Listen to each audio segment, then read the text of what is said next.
Jadi semua benda yang dia Subhanahu wa taala buatkan halal di bumi ini, huwallazi khalaqalakum ma fil ardi jami'an. Dia Subhanahu wa taala meletakkannya untuk kamu nikmati. Dan dia Subhanahu wa taala juga berkata qalilan ma tashkurun. Di suratul A'raf, dia Subhanahu wa taala berkata betapa sedikitnya kamu bersyukur.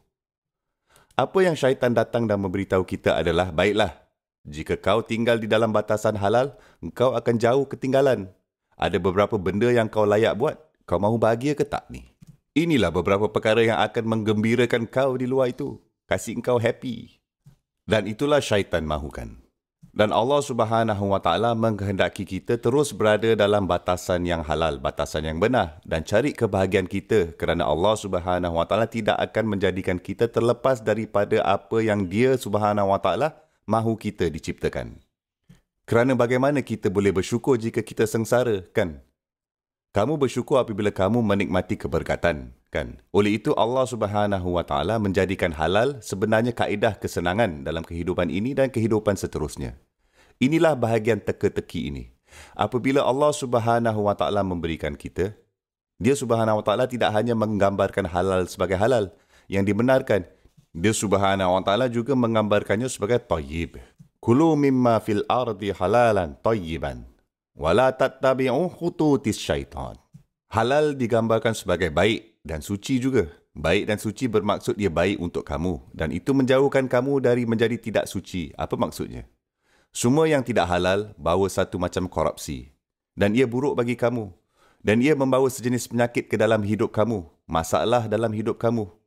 Ia tidak akan menyelesaikan masalah saya dan hanya akan menjadikannya lebih teruk. Syaitan mahu manipulasi emosi saya dan menjadikan haram kelihatan baik. Tapi ketika saya jatuh dalam perangkap itu dan saya mengejarkan haram, saya hanya akan mendapatkan penderitaan. Saya memang tidak akan mendapat kebahagiaan macam itu. Tidak kira berapa banyak dia menipu saya, syaitan ini. Tidak kira betapa banyak saya memperbodohkan diri sendiri. Saya tidak akan menjumpai kebahagiaan. Saya di sini ingin mengingatkan diri saya dan mengingatkan kamu semua bahawa hidup ini sangat-sangat singkat, sangat-sangat pendek. Dan kamu dan saya ada sesuatu untuk ditunjukkan di hadapan Allah Subhanahu wa taala. Kami diciptakan untuk tujuan yang jauh lebih tinggi. Kami bukannya hanya datang ke bumi ini hanya untuk mencari jalan melepaskan, melarikan diri dari masalah kita. Kami semua bukan datang untuk tujuan itu. Kami datang ke bumi ini untuk tujuan yang lebih tinggi, untuk melakukan kebaikan. Allah Subhanahu wa taala telah memberikan kita kemampuan untuk melakukan banyak kebaikan. Dan jika kita tidak menggunakan potensi kita dan bakat kita untuk melakukan sesuatu yang baik, semua tenaga kita ditujukan kepada diri kita sendiri aja. Kita kehilangan beban yang besar yang Allah Subhanahu wa taala letakkan di atas kita. Saya berdoa agar kita dapat menginternalisasikan dan kita dapat melihat sendiri apa kebaikan yang saya akan tinggalkan di dunia. Apa kebaikan yang akan saya lakukan. Berapa banyak pemikiran saya mengenai diri saya dan apa yang saya mahukan dan apa yang saya perlukan, dan berapa banyak tenaga dan usaha masa saya sebenarnya mengenai satu, tinggal dalam batasan halal, dan dua, sebenarnya melakukan sesuatu untuk orang lain. Sebenarnya menyebarkan apa-apa jenis kebaikan pun untuk melakukan sesuatu yang bermanfaat. Dan saya berdoa agar kita semua menjadi orang yang boleh memanfaatkan orang lain. Kamu tidak perlu untuk memanfaatkan berjuta-juta orang. Kamu boleh memberi manfaat kepada satu orang di sebelah kamu.